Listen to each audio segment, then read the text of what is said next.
श्री शिवाजी महाविद्यालय परभणी के हिंदी विभाग की ओर से आप सभी छात्रों का हार्दिक स्वागत है। बीए द्वितीय वर्ष प्रश्न पत्र छठा निबंध तथा कथ्यतर गद्य। इस प्रश्न पत्र के अंतर्गत हमारी हिंदी के शीर्षस्थ ऐसे निबंधकार, उपन्यासकार, इतिहासकार तथा समीक्षक आचार्य रामचंद्र शुक्ल जी का एक निबंध हमें अध्ययन के लिए है, जिसका शीर्षक है लज्जा और ग्लानि, जिसको हम इस ताशिका के अंतर्गत पढ़ने का, समझने का प्रयास करेंगे। लज्जा और ग्लानि, आचार्य रामचंद्र शुक्ल। हम परिचित हैं कि आचार्य रामचंद्र शुक्ल हिंदी के शीर्षस्थ ऐसे निबंधकारों में से एक हैं। प्रारंभिक काल के द्वितीय चरण के महत्वपूर्ण निबंधकारों में से उनका नाम लिया जाता है। 1881 में बस्ती जिले के अगोना गांव में जिनका जन्म हुआ और जिनके पिताजी का नाम पंडित चंद्रबली शुक्ल जी था। इन पर कई ऐसे साहित्यकारों का प्रभाव रहा है, जिनमें से भारतेंदु जी का प्रमुख प्रभाव रहा है। चौधरी नारायण प्रेमघन हैं, प्रेमधन जी हैं, पंडित केदारनाथ पाठक हैं, श्री राम गरीब चौबे जी हैं आदि विभूतियों को और साहित्यिकों को समझने और पढ़ने के बाद उन्होंने अनेक साहित्यिक प्रकारों में लेखन करने का प्रयास किया और सफलतापूर्वक हिंदी साहित्य को एक नई दिशा देने का प्रयास किया है। 1904 में आत्मसम्मान की रक्षा के लिए उन्होंने अपनी नौकरी से त्यागपत्र दिया। उसके पश्चात हिंदी शब्द सागर का संपादन करने लगे। इसी समय उनकी काशी हिंदी विश्वविद्यालय में हिंदी विभाग के प्राध्यापक के रूप में नियुक्ति रही और जीवन भर वे वहाँ पर अपना कार्य करते रहे। कविता, नाटक, आलोचना, अनुवाद और निबंध आदि विधाओं में उनका महत्वपूर्ण सृजन रहा है, महत्वपूर्ण योगदान रहा है।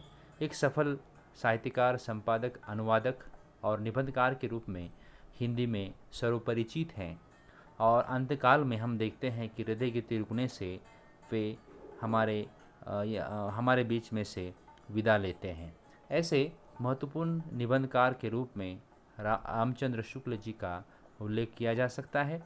उनकी साहित्यिक रचनाओं में हम चर्चा करें, देखें तो नाटक पृथ्वीराज ये नाटक, कहानी जो कि हिंदी की पहली कहानी के अंतर्गत आती है, जिसकी चर्चा भी होती है, जिसका नाम है 11 वर्ष का समय। निबंध कविता क्या है, चिंतामणि जो कि बहुत ही प्रसिद्ध ऐसा निबंध संग्रह है, त्रिवेणी, दुर्गावती और फ्रेडरिक पिनकाट आदि महत्वपूर्ण ऐसे उनके निबंधों में से एक है। लेख की यदि चर्चा करें लेखों की, तो भाषा का विस्तार, प्राचीन भारतवासियों का पहरावा, हुएंगसांग, अपनी भाषा पर विचार, भाषा की शक्ति और मनोविकार संबंधी लेख, उत्साह, श्रद्धा, भक्ति, करुणा, लज्जा और ग्लानि, लोभ और प्रीति, घृणा, ईर्ष्या और भय आदि के संदर्भ में उन्होंने महत्वपूर्ण ऐसे लेख, निबंध लिखे हैं। कविता के रूप में भी, कवि के रूप में भी वे हमारे सामने आते हैं। भारत और बसंत, मनोहर छटा, बसंत, देशद्रोही को द्रुतकार, वसंत पथिक, शिशिर पथिक, फूट प्रकृति प्रबोध आदि उनकी प्रमुख रचनाएं हमें प्राप्त होती हैं। अन्य ग्रंथों में भी उनका हिंदी साहित्य का इतिहास, काव्य में प्राकृतिक दृश्य, गोस्वामी तुलसीदास और लोकधर्म आदि उनके महत्वपूर्ण ग्रंथ हैं। अनुदित ग्रंथ भी उन्होंने लिखे हैं। संपादित ग्रंथों की भी यहाँ पर हम उदाहरण देख सकते हैं। उसके पश्चात हम देखते हैं कि उनका ये निबंध जो है लज्जा और ग्लानि हमारे सामने एक महत्वपूर्ण मनुष्य की प्रवृत्ति को लेकर चिंतन करते हुए दिखाई देता है। मनुष्य अलग अलग मनोविकारों और मनोवृत्तियों को लेकर जीता है, चाहे सामाजिक और चाहे निजी संदर्भ में हो। तो उसी को लेकर हमारे इस लेखक ने लज्जा और ग्लानि इस निबंध के माध्यम से चित्रण किया है। मनुष्य की बहुत ही सूक्ष्म ऐसी मानसिक वृत्तियों को लेकर यहाँ पर चित्रण करने का प्रयास आचार्य रामचंद्र शुक्ल जी ने किया है, जिसको हम देखेंगे कि अलग अलग मुद्दों के माध्यम से इस निबंध को समझने का प्रयास करेंगे। पहला मुद्दा हमने यहाँ पर निर्धारित किया गया है, मानव मन की गहराइयों का सूक्ष्म विवेचन। प्रस्तुत निबंध मानव मन की सूक्ष्म गहराइयों का चिंतन करने वाला निबंध है, लज्जा और ग्लानि। और इसमें मनुष्य की ऐसी दो प्रवृत्तियों को लेकर वहाँ पर चिंतन किया है, जिसमें मनुष्य हर बार अपने सकारात्मक हो या नकारात्मक हो ऐसे चिंतन को प्रस्तुत करता है। अर्थात यहाँ पर हम देखते हैं कि मानव के मन में हर बार कोई ना कोई इस प्रकार की गहरे सूक्ष्म ऐसे मनोवृत्तियों का निर्माण होता रहता है। और उसको लेकर यहाँ पर हमारे आचार्य रामचंद्र शुक्ल जी ने वहाँ पर चिंतन किया है, जिसमें लज्जा है, ग्लानि है, संकोच है, संदेह है, अलग अलग प्रकार के जो मनोवृत्तियाँ हैं उसको वहाँ पर विश्लेषित करने का प्रयास आचार्य रामचंद्र शुक्ल जी ने किया है। ये पहला मुद्दा हमारे सामने आता है। दूसरा मुद्दा ग्लानि, अंतःकरण शुद्धि का विधान। अब ग्लानि के बारे में उन्होंने चिंतन रखा है। ग्लानि ये मनुष्य के अंतःकरण शुद्धि का विधान है। लेखक कहते हैं कि ये मानवीय चरित्र सुधार का द्वार भी है। उत्तम प्रकृति के मनुष्य ही अपनी गलती पर पश्चाताप का अनुभव करते हैं। पश्चाताप की ग्लानि से वह नए सांचे में ढलने की योग्यता प्राप्त करता है। इससे स्पष्ट होता है कि जो मनुष्य अपने किए हुए कर्मों पर पश्चाताप करता है और उसे सुधारने का प्रयास करता है, वह ग्लानि कहता है। हमारे जीवन में कई बार ऐसे प्रसंग आते हैं जो हमें अपने विचारों तथा क्रिया पर पश्चाताप होता है, तब हम उससे पश्चाताप की धारणा रखते हैं और यही मनुष्य का उत्तम गुण है, ये आचार्य रामचंद्र शुक्ल मानते हैं। इसका अर्थ ये है मित्रों, एकाध घटना, एकाध प्रसंग हमारे जीवन में होता है, चाहे वो दोस्त हो, चाहे हमारा अपरिचित कोई व्यक्ति हो, उसके संदर्भ में ऐसी कोई घटना होती है तो हम कई समय के बाद, कई दिनों के बाद उस पर हम पश्चाताप करते हैं। ये पश्चाताप ही मनुष्य की मनुष्यता है, ऐसा कहने का प्रयास आचार्य रामचंद्र शुक्ल जी कहते हैं। और जिसके पश्चाताप के कारण ग्लानि निर्माण होती है, ग्लानि के माध्यम से हम अपने आप को शुद्ध करने का प्रयास करते हैं। और जिसके मन में ये ग्लानि निर्माण नहीं होती, पश्चाताप नहीं होता, वो मनुष्य मनुष्य नहीं है, ऐसा भी एक विधान कहने का प्रयास आचार्य रामचंद्र शुक्ल कहते हैं। दूसरी बात उन्होंने तीसरे मुद्दे में हम जिसका जिक्र किया है, ये लज्जा। लज्जा का प्रधान अंग सदाचार और शिष्टाचार है।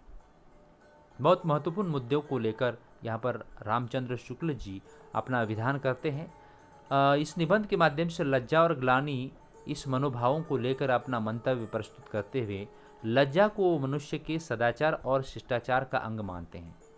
इस संदर्भ में वे कहते हैं, लज्जा का हल्का रूप संकोच है। ये किसी काम करने के पहले मनुष्य के मन में निर्माण होता है। जो काम हमें नहीं करना चाहिए उस पर केवल बाहरी दबाव के कारण करना होता है, लेकिन हमारा अंतःकरण उसको स्वीकार करता नहीं है। तब हमारा सदाचार और शिष्टाचार जागृत करता है और हम संकोच भरे स्वभाव के कारण या संकोच निर्माण होकर हम उस कार्य करने के लिए वहाँ पर रोकते हैं। माने ऐसा कई बार होता है मित्रों कि हमें लज्जा निर्माण होती है कि जैसे उदाहरण तौर पर छोटे बच्चे होते हैं 8वीं 9वीं क्लास में, और माता पिता उससे कहते हैं कि जाओ बेटा चक्की जाकर आटा पीस कर लाओ, लेकिन बच्चा संकोच करता है। लज्जा वहाँ पर निर्माण होती है कि मेरे दोस्त देखेंगे, मेरी सहेलियाँ देखेंगी और मेरे हाथ में डिब्बा होगा और आटा मुझे लाना है। ये भी एक प्रकार की लज्जा है। लेकिन यहाँ पर ये लज्जा का स्पष्टीकरण यहाँ पर हमारे लेखक नहीं देना चाहते। इस लज्जा का देना चाहते कि जो कुकर्म करने के लिए हमें प्रेरित करती नहीं है, जो बुरे कर्म होते हैं उससे दूर रहने का जो भाव निर्माण होता है उसे लज्जा अर्थात संकोच कहा है। और इस तरह से लज्जा का एक प्रधान अंग है, अर्थात यदि हमारे मन में लज्जा है तो हम सदा ही हमारा आचरण अच्छा ही होगा, हमारा शिष्टाचार ही होगा, ऐसा स्पष्ट करने का प्रयास हमारे रामचंद्र शुक्ल जी कहते हैं। जहाँ अच्छे संस्कार वहाँ ग्लानि का निर्माण होता है। महत्वपूर्ण विधान किया है लेखक ने कि जहाँ पर अच्छे संस्कार होते हैं वहाँ पर अच्छी ग्लानि का निर्माण होता है। वे कहते हैं कि मन की गहराइयों को नापने का प्रयास उन्होंने किया है और इस निबंध के माध्यम से वो मनुष्य के स्थायी भाव गुलामी को विश्लेषित करते हुए कहते हैं कि मनुष्य के संस्कार अच्छे हो तो उसके मन में ग्लानि के बीज निर्माण होते हैं, और जिसके मन में अच्छे संस्कार नहीं हैं उसके मन में किसी भी कर्मों के प्रति लज्जा तथा ग्लानि का भाव नहीं होता। अर्थात इससे हम स्पष्ट होता है कि अच्छे संस्कार मनुष्य को अच्छे विचार करने के लिए महत्वपूर्ण हैं। ये उदाहरण हमने कई बार देखा है मित्रों। जो चोरी करते हैं, डकैती करते हैं, उनको अच्छे संस्कार नहीं होते, लेकिन कई लोगों को संस्कार अच्छे होते हैं लेकिन बुरे काम करने के लिए प्रवृत्त होते हैं, वो संगत के कारण। लेकिन अच्छे संस्कार मनुष्य के मन में यदि हो तो वहाँ पर हम देखते हैं कि कोई भी बुरा कर्म या कुकर्म करने से हमारे मन में 4 बार विचार आते हैं कि ये हमें काम नहीं करना है, ये कर्म हमें नहीं करना है, अर्थात वो ग्लानि निर्माण होती है, हम संकोच पाते हैं। और इसलिए ये संकोच निर्माण होना, ये ग्लानि निर्माण होना, ये हमारे पारिवारिक सामाजिक अच्छे संस्कार का परिणाम है, ऐसा आचार्य रामचंद्र शुक्ल जी कहना चाहते हैं। 5वें मुद्दे के अंतर्गत हम देखते हैं कि बुराई से बचने के लिए 3 मनोविकार उन्होंने बताए हैं, 3 मानसिक वृत्तियां बताई है कि जैसे उदाहरण तौर पर हमें बुराई से बचना है तो इसलिए 3 मानसिक विकार उन्होंने बताए हैं। संकल्प या प्रवृत्ति हो जाने पर बुराई से बचने वाले 3 मनोविकार उन्होंने बताए हैं। सात्विक वृत्ति वालों के लिए ग्लानि, राजसी वृत्ति वालों के लिए लज्जा और तामसी वृत्ति वालों के लिए भय। जिन्हें अपने किए पर ग्लानि नहीं हो सकती वे लोक लज्जा से, जिनमें लोक लज्जा का लेख नहीं रहता वे भय से बहुत से कामों को करते हुए हिचकते हैं। प्रायः कहा जा सकता है कि बहुत से लोग इच्छा होते हुए भी बुरे काम लज्जा के मारे नहीं करते, पर लज्जा का अनुभव एक प्रकार के दुख का ही अनुभव है। अतः यह नहीं कहा जा सकता कि कर्म न करने पर भी अपनी इच्छा मात्र पर उन्हें यह दुख होता है, क्योंकि यदि ऐसा होता तो वे इच्छा रखते ही क्यों। सच पूछिए तो उन्हें उस दुख की आशंका मात्र रहती है जो लोगों के धिक्कार, बुरी धारणा आदि से उन्हें होगा। वास्तव में उन्हें लज्जा की आशंका रहती है। इस बात का डर रहता है कि कहीं लज्जित न होना पड़े। लज्जा का अनुभव तो तभी होगा जब वे कुकर्म की ओर इतने अग्रसर हो चुके रहेंगे कि ये समझ सकें कि लोगों के मन में बुरी धारणा हो गई होगी। उस समय उनका पैर आगे नहीं बढ़ेगा। माने जब मनुष्य के मन में इस प्रकार के तीनों विकार अलग अलग वृत्तियों के दिमाग में होते हैं तो हम यकीनन बुराई से बचने का प्रयास हमारा होता है। हमें ये 3 मनोविकार नहीं है तो हम कुकर्म करने के लिए अग्रसर हो जाएंगे। ऐसा भी हमारे आचार्य रामचंद्र शुक्ल जी कहते हैं कि इन आंतरिक शक्तियों के बीच हमें यदि ये मनोविकार या मनोवृत्तियाँ होती हैं तो हम बुरे कर्म करने से बच सकते हैं, ऐसा भी प्रतिपादन वे करते हैं। आशंका अनिश्चयात्मक वृत्ति है। आशंका अनिश्चयात्मक वृत्ति है, इससे लज्जा ही हो सकती है जिसका संबंध दूसरों की धारणा से होता है। ग्लानि की आशंका नहीं हो सकती क्योंकि उसका संबंध अपने से कहीं बाहर ही बुरी धारणा से होता है, जिसमें अनिश्चय का भाव नहीं रहता, जिससे बुराई की जितनी ही अधिकतम संभावना होती है उसे रोकने का उतना ही पहले से उपाय किया जाता है।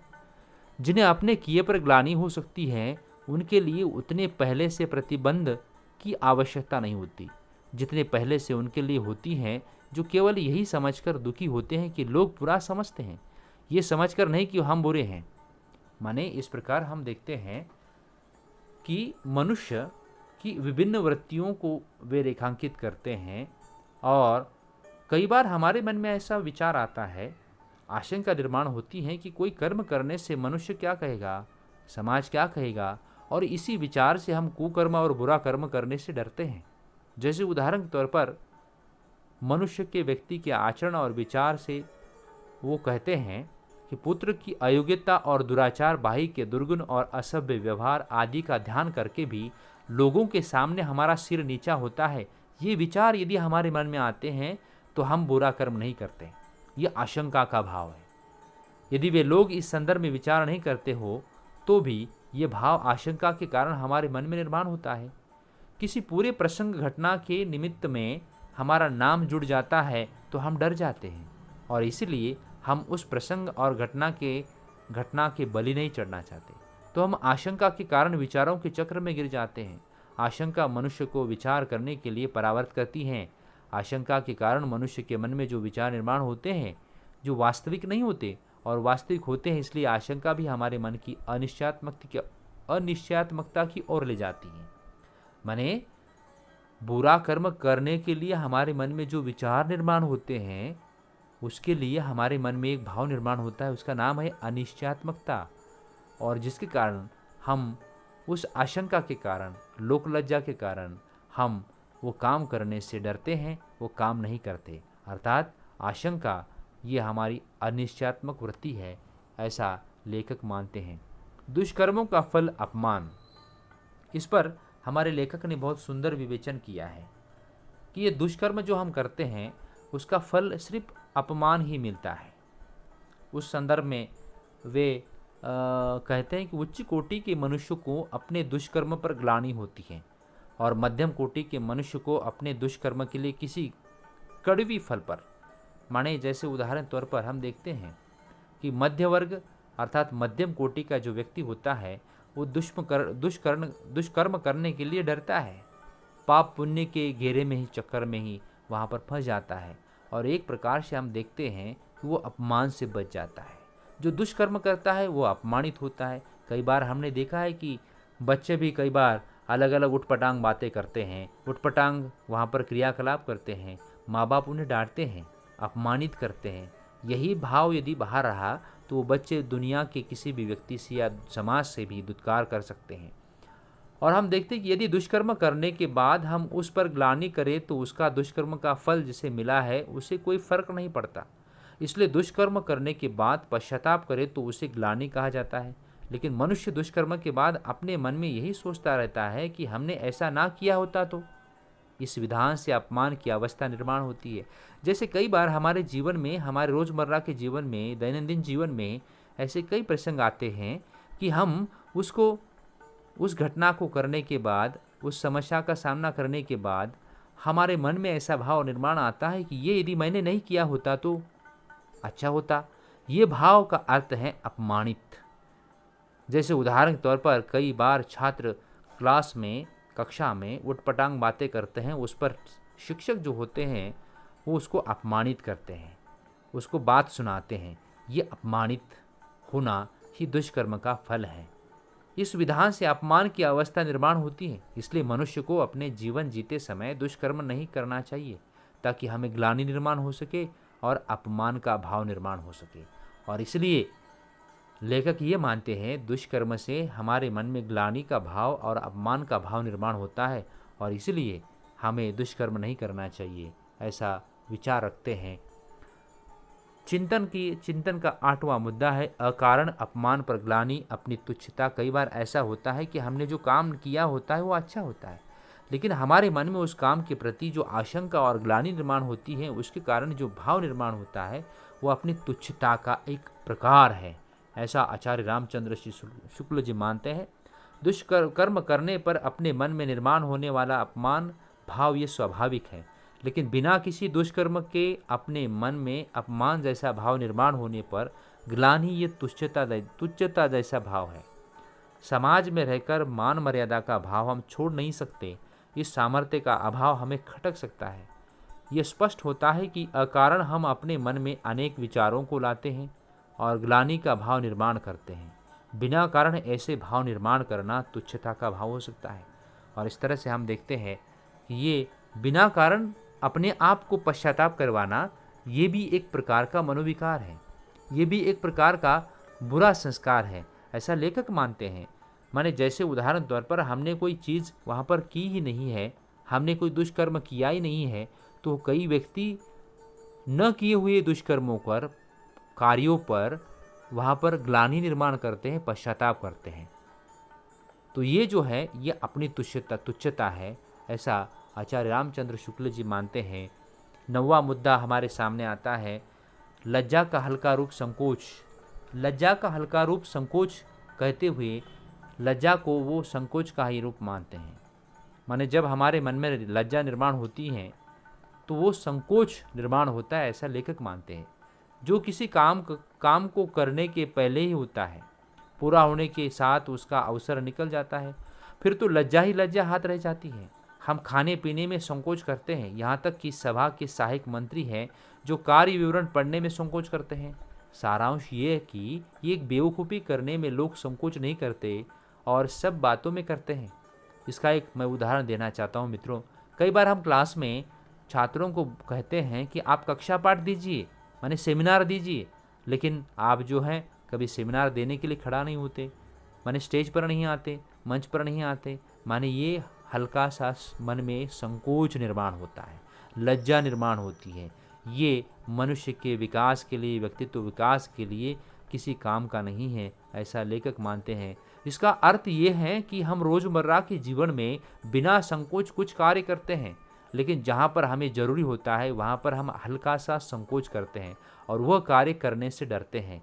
ये लज्जा का भाव, ये हमारा संकोच है, ये मनुष्य के व्यक्तित्व के लिए, विकास के लिए घातक है, ऐसा शुक्ल जी मानते हैं। मनोभावों की परस्पर अनुकूल स्थिति आवश्यक है। ये महत्वपूर्ण मुद्दा हमारे सामने आता है कि वे इस निबंध के माध्यम से ये कहने का प्रयास करते हैं, चाहे लज्जा निर्माण हो, चाहे ग्लानि निर्माण हो, चाहे संकोच निर्माण हो, चाहे आसक्ति निर्माण हो, चाहे अनिश्चयात्मकता निर्माण हो, ये सारा तो चलता रहेगा। लेकिन जब हम सामान्य तौर पर सामाजिक जीवन जीते हैं, पारिवारिक जीवन जीते हैं, तब मात्र हमारे दैनंदिन जीवन में, रोज़मर्रा के जीवन में मनोभावों का संतुलन रखना बहुत आवश्यक है। माने विभिन्न परिस्थितियों में एक दूसरे के साथ जब बात करते हैं, अनेक लोगों के साथ बात करते हैं, तब हमारे मन की स्थिति उनके अनुकूल रखना महत्वपूर्ण है। तब जाकर हम दूसरों को वहाँ पर खुश कर सकते हैं, अर्थात दूसरों पर हम हावी हो सकते हैं, अर्थात हमारा व्यक्तित्व सुधर सकता है। मनोभाव का अर्थ है कि जो हम जिसके साथ बात कर रहे हैं उसका स्वभाव क्या है, उसकी मानसिकता क्या है, उसके विचार क्या है, उसके अनुसार व्यवहार करना। अर्थात हम देखते हैं कि ये संसार के व्यवहार चलाने में महत्वपूर्ण है। कठिनाइयों के बीच भी यदि हम कोई समस्या आती है तो वहाँ पर हमारा संतुलन नहीं बिगड़ना चाहिए। साथ ही साथ हम देखते हैं कि हमारे जीवन में कई ऐसे प्रसंग आते हैं, दुखित प्रसंग आते हैं, वहाँ पर भी हमें हमारी मानसिकता को अनुकूल रखना पड़ता है। और जो अनुकूल रखने के कारण हमारे साथ जितने भी हमारे ऊपर निर्भर होते हैं, जो भी लोग घर के निर्भर होते हैं, उनको वहाँ पर सुकून मिल सकता है। ऐसा भी एक भाव व्यक्त करने का प्रयास, ऐसा भी एक विचार व्यक्त करने का प्रयास रामचंद्र शुक्ल जी ने किया है। आहार और व्यवहार में लज्जा का त्याग आवश्यक है।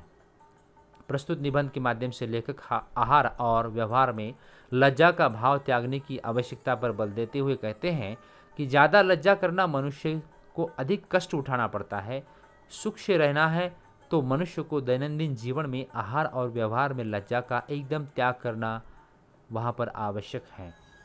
ये देखना है कि बात बात में लज्जा करने वालों की मनोवृत्ति कैसी होती है। निश्चित रूप से बात बात पर लज्जा करना मनुष्य के व्यक्तित्व के लिए अनुकूल नहीं होता। इसलिए लेखक मानते हैं कि मनुष्य को आहार और व्यवहार में लज्जा का त्याग करना आवश्यक है। मित्रों, संक्षिप्त में हम इतना ही कह सकते हैं कि जहाँ पर आवश्यक हो वहाँ पर लज्जा ग्लानि निर्माण होनी चाहिए, जहाँ पर अनावश्यक है वहाँ पर लज्जा और ग्लानि का निर्माण नहीं होना चाहिए। समन्वित रूप में निष्कर्षतः हम ये मानते हैं कि आचार्य रामचंद्र शुक्ल मनुष्य को जीवन जीते समय समय दर समय संस्कार की आवश्यकता पर बल देते हैं और साथ ही साथ लज्जा ग्लानि को आवश्यकता के अनुसार आवश्यक स्थानों पर, हमारे जीवन के प्रसंगों पर वहाँ पर निर्माण होना चाहिए, ऐसा भी भाव करते हैं। दुष्कर्मों से बचना चाहिए, ऐसा भी वे कहते हैं। सैकड़ों भाव निर्माण हमारे मन में होते हैं, लेकिन उनमें से गिने चुने भाव दैनंदिन जीवन में आवश्यक होते हैं। निबंध के माध्यम से मनुष्य की लज्जा, ग्लानि, अपमान तथा आशंका आदि भाव का विश्लेषण करते हुए मनुष्य को इससे हानि तथा फायदा इसके संदर्भ में विवेचन करते हैं। बिना वजह संकोच, लज्जा तथा ग्लानि ये मनुष्य को अपमानित करने वाली चीज़ें हैं, इससे हमें दूर रहना चाहिए। इसलिए मनुष्य को दैनंदिन व्यवहार में परस्पर अनुकूलता के अनुसार अपने भावों का निर्माण करना चाहिए। ये भी वहाँ पर अपना भाव प्रकट करते हैं और यहाँ पर मनुष्य को और हमें एक संकेत देते हैं। धन्यवाद।